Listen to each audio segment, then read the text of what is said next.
On June 29, 2013, 35-year-old Larry Wells woke up at 3 a.m., slipping out of his bed quietly so he wouldn't wake up his wife. Larry's wife was 3 months pregnant, and raising their 4-year-old daughter was already a full-time job for her, so Larry wanted to be sure that she got all the sleep she needed. After climbing out of bed, Larry slipped into his work clothes that he had laid out the night before, and then he tiptoed through the house out to his car.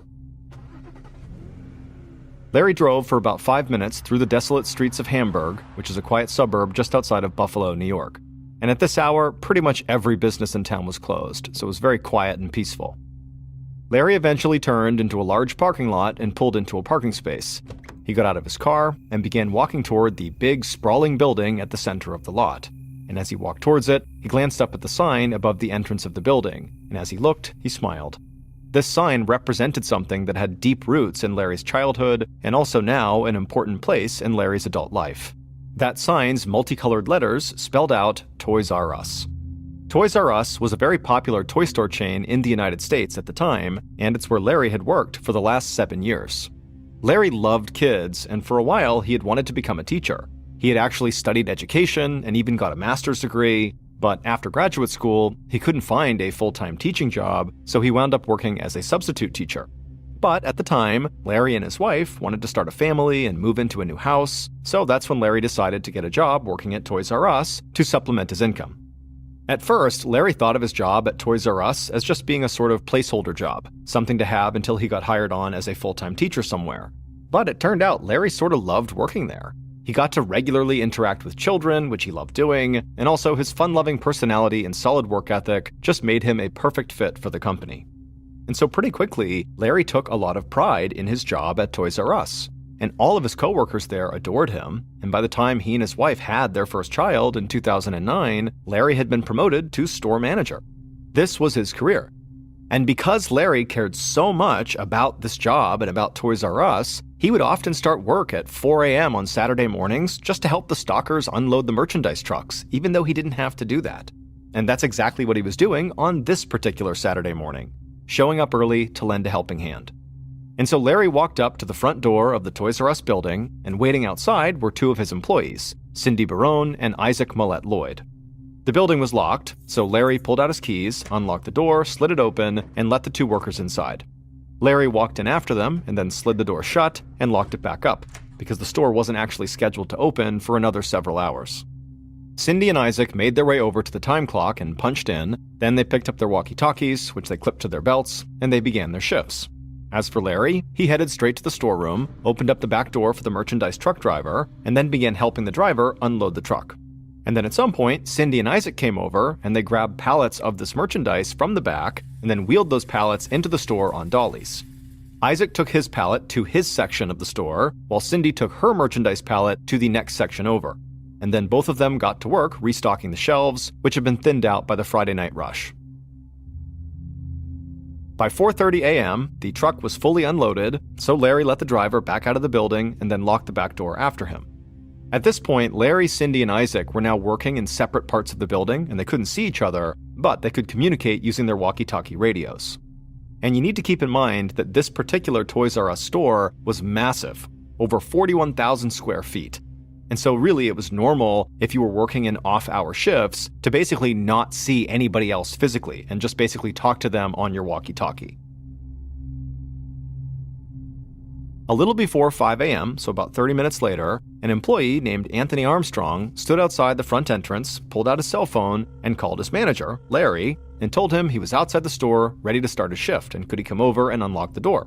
And so Larry made his way to the front door, he opened it up, let Anthony inside, and then slid the door shut and locked it back up. About 10 minutes after that, another employee named Richard Shepard approached the front door of the Toys R Us and also called Larry so he could be let in the building. But this time, Larry's phone just rang several times and went to voicemail.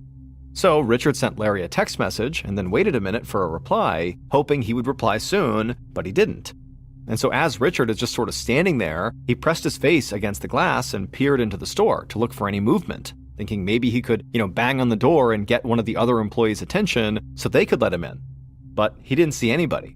So, feeling sort of frustrated, Richard stepped away from the door and walked east towards the Babies R Us side of the building, which had a separate entrance from the main store, and when he got there, he found one of the sliding doors at Babies R Us was wide open.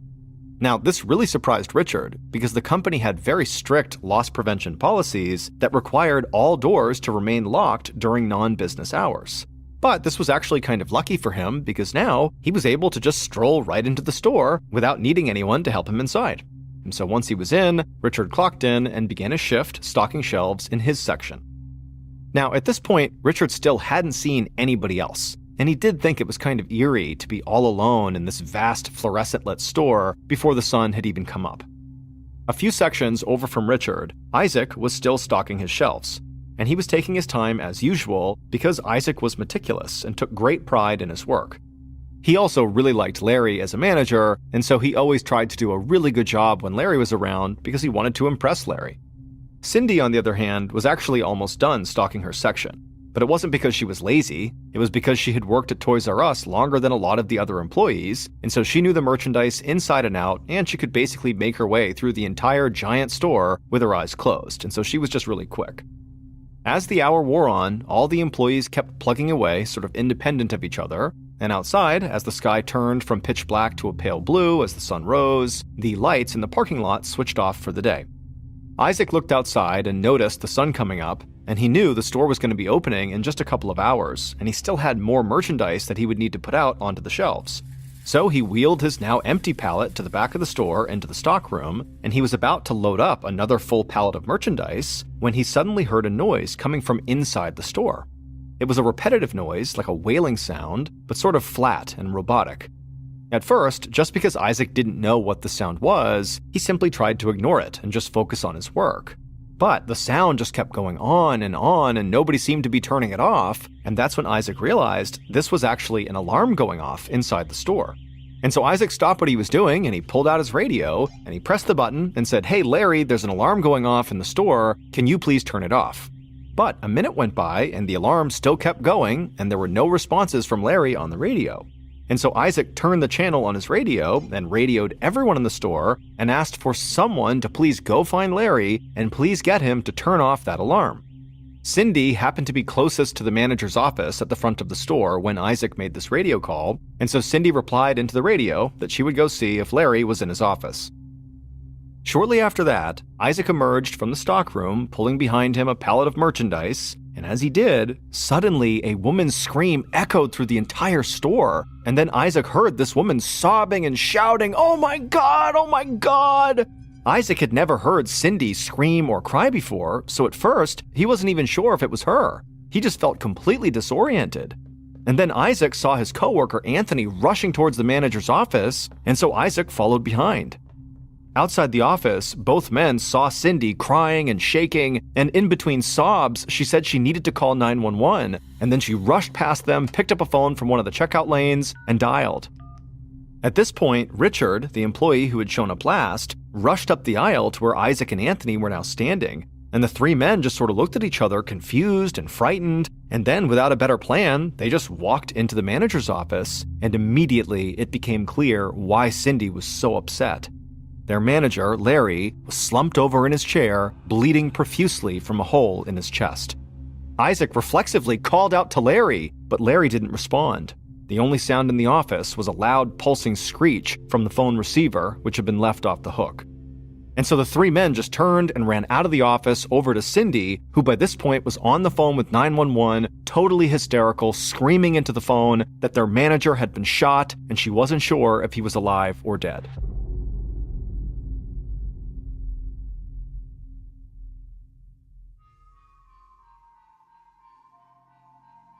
The Hamburg Police Department received word from dispatch of a shooting with a possible active shooter scenario at the Toys R Us, and so every police unit in town busted a U-turn and sped in their cruisers straight for the store.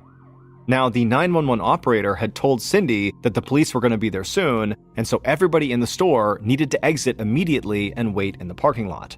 So minutes later, the police arrived at the store, they saw the four employees outside waiting for them, and so after moving the employees across the street to a safe location, the police went inside the store ready to potentially engage with an active shooter. because nobody knew for sure what the situation really was. Was there still an armed shooter inside somewhere? Or maybe had they left the store and they were on the loose in the area? Nobody knew. Detective Sergeant Scott Cascino was still at home and barely awake when he got the call about the shooting, and he found himself feeling totally confused and wondering if he had even heard correctly. Like, the idea that there was a shooting inside of a Toys R Us at 6 a.m. on a Saturday morning in Hamburg, of all places, just seemed impossible. Cascino was a veteran detective who knew that the town of Hamburg had very little violent crime. So as he quickly got dressed and hopped into his police-issued vehicle and drove to the Toys R Us, he really didn't know what to expect. When Cascino arrived at Toys R Us and parked his car in the lot, he watched as the other police officers who had already arrived began carefully advancing towards the building with their guns drawn. Those officers would slowly make their way through the store looking for anybody, but finding no one, before finally getting to the manager's office, where they went inside and they saw what Cindy had seen. Larry, all alone inside, slumped over in his chair. The police called out Larry's name several times, but he was unresponsive. One of the officers walked over to him and pressed his fingers into Larry's wrist, and he turned to his colleagues and signaled that Larry did still have a pulse. But the officers saw all the blood on the floor and they could barely hear Larry's breathing, and so they agreed they basically had no time to waste here in getting this man medical attention. And so the officers just grabbed Larry by the shoulders and dragged him out of his office, through the store, and out the front door, right to a waiting ambulance. 2 EMTs lifted Larry onto a gurney, they strapped him down, and then placed him into the back of the ambulance, and then the EMTs hopped in with him, closed the doors, and the ambulance sped off towards the hospital. And as that ambulance sped across town, the EMTs in the back worked on Larry, trying to compress the wound in his chest and get the bleeding to stop. The EMTs noticed that in addition to the huge hole in Larry's chest, there was another wound in his shoulder, but comparatively speaking, it was not nearly as big of a deal as the chest wound.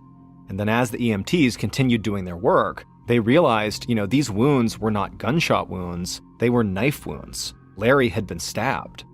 However, despite all the efforts made by these EMTs to try to save Larry, he would unfortunately pass away from his wounds when they were only about halfway to the hospital. Back at the Toys R Us, police had set up a perimeter around the property, and then the SWAT team arrived. The SWAT team then searched both inside and outside the building, and then reported to Detective Cascino that they didn't find anything or anyone that was suspicious, and so at this point, all investigators were clear to now enter the building. It was also around this time that Detective Cascino and the rest of the first responders learned that the victim had died on the way to the hospital, and that contrary to what the initial theory had been, that he had not been shot, he had been stabbed to death. Cascino and crime scene investigators proceeded into the Toys R Us and headed directly into the manager's office, where Larry had been found. Once inside, everything was carefully swabbed for DNA and dusted for fingerprints, and as they did this, investigators were careful not to step in the long streak of Larry's blood that had been left there on the ground when the police had dragged him out. There was also a security DVR on the table. It was where footage from all the store's security cameras was fed and recorded onto a hard drive. And very clearly, the power cord to that security DVR had been unplugged and pulled away from the wall. Cascino had a hunch that one of the employees who had been working that morning was Larry's killer, and the footage from the surveillance cameras around the property may very well reveal which one it was. So getting this DVR connected and reviewing the footage on it from the surveillance cameras would be crucial. At this point, the 4 employees who had been there that morning, Cindy, Isaac, Anthony, and Richard, were the primary suspects in this murder, and so Cascino and his team quickly separated them so they could all be interviewed individually. Investigators put Isaac in the passenger seat of one of the police cruisers, and Cascino sat in the car with him. And the first thing Cascino noticed was how Isaac was trembling and tripping over his words. And so Isaac's nervousness and his inability to answer questions clearly made him seem suspicious, and so did the behavior of Anthony Armstrong, who was the youngest member of the employee crew. He completely clammed up during his interview and refused to answer questions, so that raised a red flag too. Then, detectives questioned Cindy, who was the one who actually found Larry's body, and she was cooperative and helped investigators develop a timeline for the events of the morning, but critically, during her interview, she made it very clear that Anthony was the last person to see Larry alive. Then, investigators learned that the final employee, Richard Shepard, was late for work that morning. And when detectives asked him why, Richard explained that he had stopped at the 24-hour grocery store to buy a drink and some snacks to help him get through his shift. Richard then recounted that when he had gotten to work that morning, he had tried calling Larry to open the door for him, but there was no response, and so he wound up entering through another door, the Babies R Us door, that just happened to be wide open. And then Richard explained that, that in and of itself was very unusual because they were all under strict orders to keep the doors locked at all times during non-business hours. And so the investigators finished up their initial interviews with the 4 Toys R Us employees who were there that morning, but they told them they would still need to stick around a bit longer. At about noon, the Toys R Us regional manager of loss prevention for the area, Bernie Grusha, came out to the store.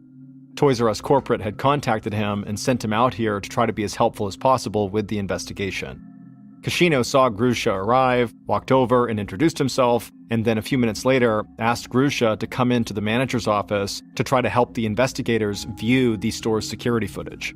Once inside the office, Grusha just plugged the DVR back into the wall and then got the system up and running. Kashino looked at his notes and saw that Cindy said she had arrived at the store shortly before 4 a.m.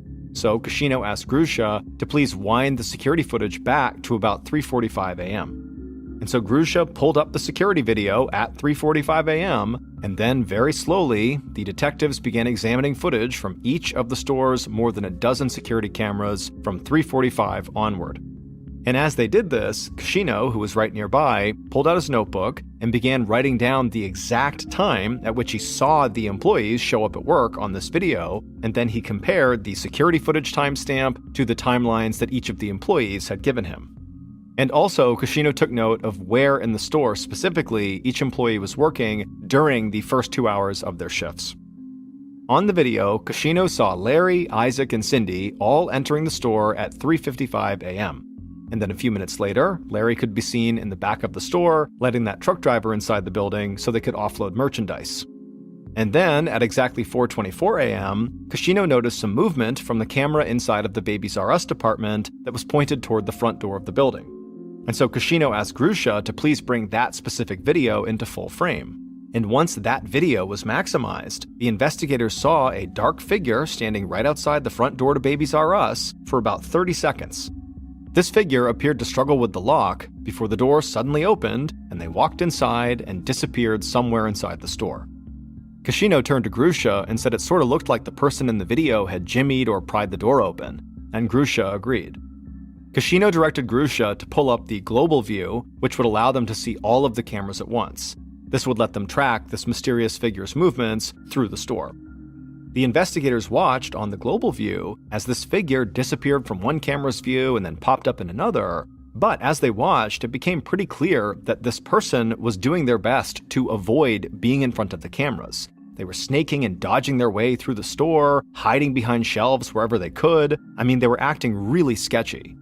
But more than that, what seemed really apparent to Kashino and Grusha and the other investigators was that this person on the video camera clearly seemed to know the layout of the store and exactly where the hidden cameras inside the building were positioned.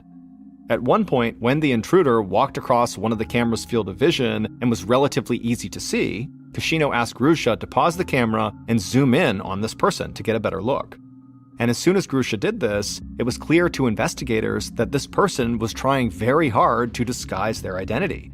The figure had this dark thing wrapped around their face like a scarf. They had all dark clothing on, including dark sweatpants with lettering down the left pant leg, and they were wearing a two-toned baseball cap. But by far the most chilling thing about this figure was what they appeared to be holding in their right hand. It looked very much like they were carrying a large knife. But despite all this, the security video was grainy and low resolution, especially zoomed in, so nobody in the room could make out any of the figure's facial features. The investigators couldn't even make out if this was a man or a woman, and it was also impossible to tell what the lettering on the side of their sweatpants said. And so eventually, Grusha zoomed back out and resumed playing the footage, and everyone in the room watched as this mysterious figure made their way to the front of the store. They moved along the front wall, and then at exactly 4:32 a.m., the figure entered the manager's office. And shortly after that, the security video cut out. And so the running assumption amongst the investigators was that, this intruder must have pulled the plug on the DVR, and that's why it cut. Kashino asked Grusha to rewind the surveillance footage and play it back from the point that figure entered the store. They cycled through the video again, and then once more, slowing it down and zooming in on the intruder again. And eventually, it dawned on one of the investigators that the two-tone baseball cap the figure was seen wearing in the footage looked an awful lot like the Florida Gators hat that had been left behind on the floor inside of the office. And so this confirmed for detectives that that hat they had found had very likely been worn by the killer, and it was, along with this surveillance footage, possibly the most valuable piece of evidence that they had. Once they were finished viewing the surveillance footage, Kashino unplugged the power cord and then carefully bagged it into evidence, because he now knew that the killer had very likely yanked it from the wall. Then Kashino handed off the power cord along with that hat they had found to crime scene technicians, who prepared these items to be transported back to the crime lab to be swabbed for DNA. 2 days after Larry's murder, the whole community of Hamburg was still frightened because the killer had not been caught. But by this time, the yellow police tape had been pulled from the perimeter of the Toys R Us, and the store was now open for business and crowded with customers. Police also released the surveillance video and images of the baseball cap to the news media on the off chance that somebody in the area might recognize the killer's walk or maybe the clothing they were wearing. Meanwhile, back at the crime lab, technicians had swabbed the DVR power cord and the Florida Gators baseball cap, and they were able to develop what they believed was the killer's DNA profile. They uploaded that DNA profile into CODIS, which is the federal DNA database with loads and loads of DNA profiles. However, after it was uploaded, there was no match. So at this point, the investigators, which now included the FBI, made it their main objective to collect DNA samples from every employee of the Hamburg Toys R Us store, both current employees and former employees, because many, if not all of these people, would not be in the CODIS database. And remember, the leading theory at this point is that, Larry was killed by potentially an active employee or a former employee, somebody with access to this building and an understanding of where the cameras were. And so over the course of the next few weeks, investigators developed a list of Toys R Us past and present employees and also other people connected to Larry and began making contact with them. Police interviewed literally hundreds of people, and not one person they talked to could think of anyone who would have done this. Seemingly nobody had any issues with Larry Wells. And on top of that, it was like nobody had one unkind thing to say about him. He seemed universally loved. But there was one piece of information that surfaced from a witness who had been near the Toys R Us in the early hours of the morning that Larry was killed. And that person recalled seeing a black Chevy Impala sedan parked inside the toy store's parking lot at that time. Now, this Toys R Us, despite having loads of cameras, did not have any dedicated exterior cameras, so there were no images of this vehicle, and this witness did not get a license plate number for the car. Police also could not immediately trace a black Chevy Impala to any of the Toys R Us employees. And so, while some members of the investigative team searched for this car without much to go on, others continued to track down and collect DNA swabs from current and former employees of the Hamburg Toys R Us, and they ended up with a total of 47 DNA samples.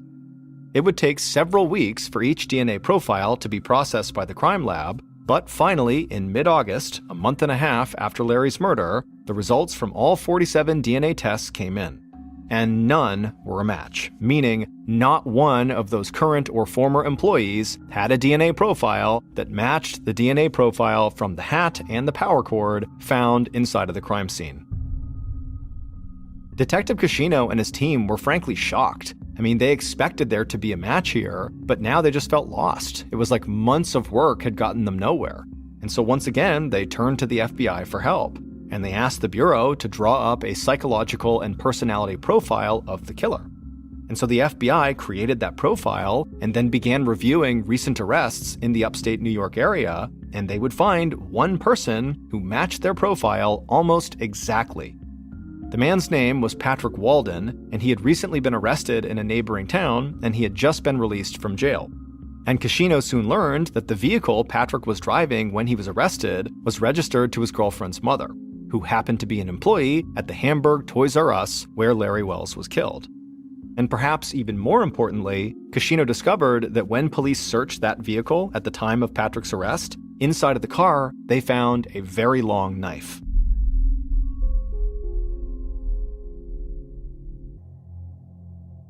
Detective Cascino and the rest of the investigation now considered Patrick to be their primary suspect.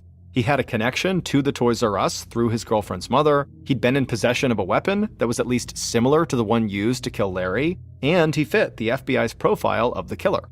So Cascino quickly secured a warrant to put around-the-clock surveillance on Patrick. And on an afternoon, not long after that, an undercover cop tailed Patrick as he drove through town. The undercover cop made sure to stay far enough back not to draw any attention, and he followed Patrick for several minutes, almost at a leisurely pace. Then the cop noticed Patrick's driver's side window roll down, and so sensing an opportunity here, the cop sped up a bit and leaned forward in his car to get a better look inside of Patrick's car, and he saw Patrick throw something out of the open window onto the street. Now, the cop had no idea what it was, but there was no way he was going to miss this opportunity. And so instead of continuing to trail Patrick, the cop pulled over to the side of the road, he got out, he walked into the middle of the road, being careful of oncoming traffic, and he began looking at the ground for whatever it was Patrick threw, and he couldn't believe his luck, because right there in the middle of the road was a still smoldering cigarette butt, something Patrick had just been smoking. And so it would definitely have a sample of Patrick's DNA on it. And so the undercover cop slipped on a pair of gloves, he crouched down, picked up the butt, carefully extinguished it, dropped it into an evidence bag, and headed back to his vehicle. The cigarette butt was sent to the crime lab for processing, and Detective Cascino and his team thought that was going to be a huge break in the case. But as with all the other DNA samples police had collected to that point, Cascino knew it would still take weeks before test results came back. And during that time, the local news started running stories about how the investigation still hadn't caught the killer, and about how people in the community were tense, feeling as though anyone among them could be the killer. And on top of that, Larry's widow was now more than 5 months pregnant with the couple's second daughter, who would be born without a father. And Larry's widow and the rest of Larry's family feared that the investigation was really losing momentum. And so Cascino was feeling a ton of pressure to crack this case. So while he and his team waited for DNA results on the cigarette butt, they went back to the beginning, reviewing their case files and looking for anything they might have overlooked. And it was at that point that investigators realized there was still one Toys R Us employee on their list that they actually had not obtained a DNA sample from. In fact, every time they had contacted this particular employee to request a sample, this person had an excuse as to why it wasn't a good time. They were either out of town, attending a family event, or just feeling under the weather. And the more time that passed, the more it seemed like this employee was actually deliberately trying to avoid giving their DNA sample. So detectives reached out to this person again and said, hey, we got to do this sample. But once again, the employee said, no, it was not a good time. They said they were still very distraught over everything that had happened. And so for the time being, they had gone to stay at their father's house, so they were not around to give the sample. Cascino and his team believed that they had already been patient enough with this employee, and that the employee's evasiveness was really starting to look quite suspicious. So the investigators located this employee's father's house, and they drove out there hoping to basically force this employee to give a DNA sample. And so the investigators made their way out to this house, they parked outside, got out of their vehicles, and began walking up towards the door. And as they passed by a car that was parked in the driveway, one of the investigators stopped in his tracks. He called out to the others and waved them over to the car he was next to, and then he pointed to something on the rear bumper. It was a Florida Gators bumper sticker. And remember, there was a Florida Gators hat found in the crime scene. That's where the DNA sample was being pulled from. When Cascino saw this, he felt a jolt of excitement. He felt like this could be a big break. And so he and the others walked up to the front door and they knocked, and the employee they were trying to get this DNA sample from answered, appearing very surprised to see the investigators at their father's house. But Cascino was very disarming, and he apologized for bothering them. And he said, look, I know this is not a good time, but the police department really needs to get their DNA right now, just so they can eliminate them from the suspect pool. The employee nodded and said they understood, and then Cascino handed them a swab and asked them to please put it in their mouth and swab their cheek. The employee did that and handed the swab right back, and Cascino dropped it into a plastic vial and sealed it inside. The investigators thanked the employee, then they returned to their vehicles and drove back to the station. Once there, they handed over the swab to the crime lab, but they knew, just like with the Patrick Walden swab and all the others, they would have to wait weeks before this result would come back. While they waited, no major new leads developed. The only thing that came up was investigators learned that Isaac, the employee whose anxiousness had raised suspicions right after the murder, quit his job at Toys R Us, but that didn't really lead the police anywhere. Then finally, in the middle of October, DNA test results came back for Patrick Walden, who had thrown that cigarette butt out the window that the undercover had found, and also for the final Toys R Us employee that police had to go to his father's house to collect that swab for. And one of those two DNA profiles would be a match for the DNA that was found on the Florida Gators hat and the security DVR power cord. And so, more than 3 months after Larry Wells was murdered, Detective Cascino and his team now knew what happened inside the Toys R Us on that Saturday morning in June, and they knew the identity of that figure in the grainy surveillance footage.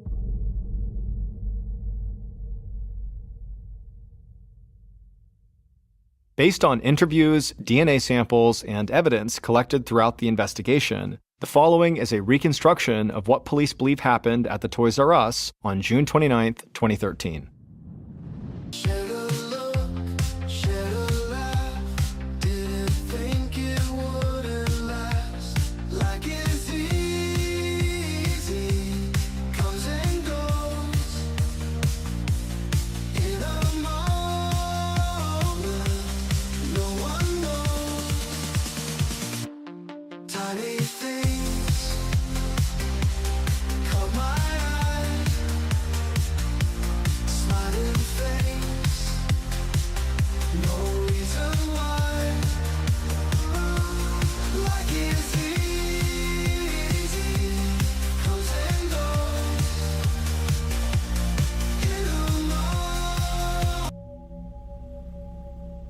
In the dark, early morning hours, the killer drove a black Chevy Impala into the Toys R Us parking lot, they parked the vehicle, and then just sat there, scoping out the closed store and planning their entry.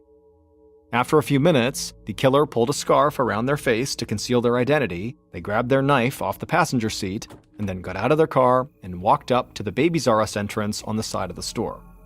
The killer walked up to the entrance and then kind of jostled at the door for about 30 seconds until they got it open, and then they went inside. Once inside, they very carefully walked along the walls, ducking behind shelves and doing their best to hide from the store surveillance cameras. The killer eventually reached the manager's office, and they walked inside and closed the door behind them. The killer then walked over to the DVR surveillance system and pulled the power cord out of the wall, disabling all the cameras in the store. 15 minutes later, store manager Larry Wells entered that very same office and right away saw the killer crouched over, attempting to open up the store safe.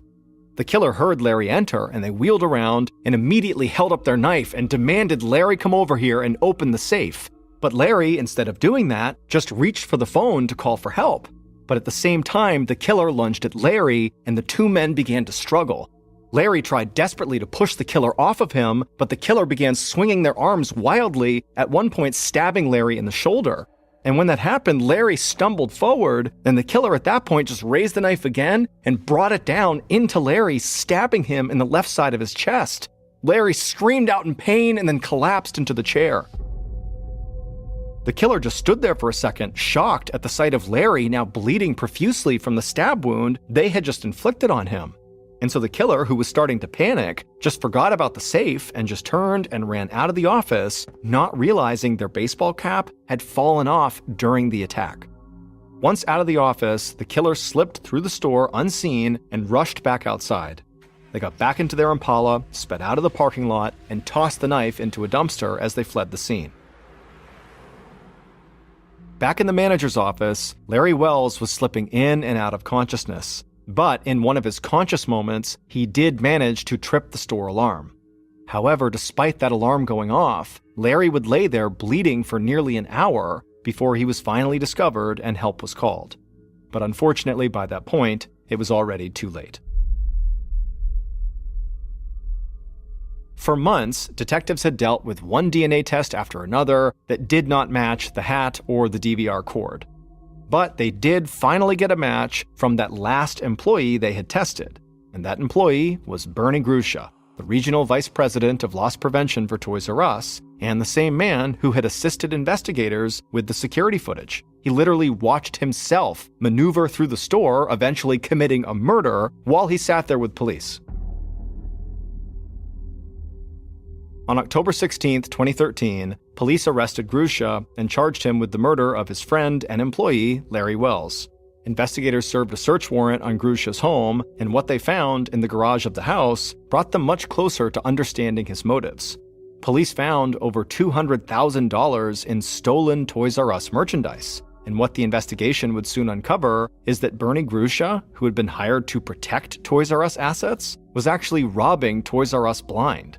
He had stolen merchandise from numerous Toys R Us stores in New York and Pennsylvania, and he was then reselling this merchandise on eBay to help chip away at his mountain of debt while continuing to live a lifestyle that was way beyond his means. Investigators learned that his wife became fed up with Grusha's reckless spending, and she also discovered that he was cheating on her, and so their marriage was falling apart. And just 3 weeks before Larry Wells' murder, Grusha had had this argument with his wife, after which he had left the room, ran upstairs, entered the master bedroom, got out his 9mm Beretta pistol, and fired it.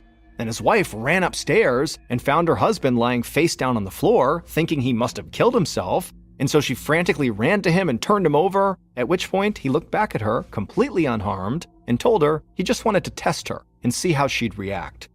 His wife reacted by calling the police, who quickly showed up, confiscated the gun, and placed Grusha under arrest on charges of criminal possession of a weapon and harassment. His wife then filed a protection order, and so Grusha could not return to the house that he shared with his family. So he went to live with his father as his life continued to fall apart. Grusha had reached a point of total desperation by the time he parked the black Chevy Impala in the Toys R Us parking lot that morning in late June, before taking the life of a man he had hired and considered his friend. It turned out Grusha had rented that black Chevy Impala, and when he arrived back at the store later to assist investigators, he was driving his own car. But police were able to trace that rental car back to him, which further solidified their case. Investigators also discovered that Grusha had actually used his key to unlock the Babies R Us door. He had simply pretended to be prying it open for the security cameras, because he figured that would point investigators to a lower-ranking employee or someone who did not work at the store at all. Grusha eventually admitted to everything he had done in exchange for a reduced sentence. He claimed he did not intend to kill Larry Wells that morning, that he had gone in there to commit a robbery, and then things had simply got out of control, and he had stabbed Larry while flailing about with his knife in his hand. Prosecutors knew there was no way they could prove intent, so they ended up reducing the murder charge to just first-degree manslaughter. And so Bernie Grusha pled guilty and was sentenced to a minimum term of 25 years in prison.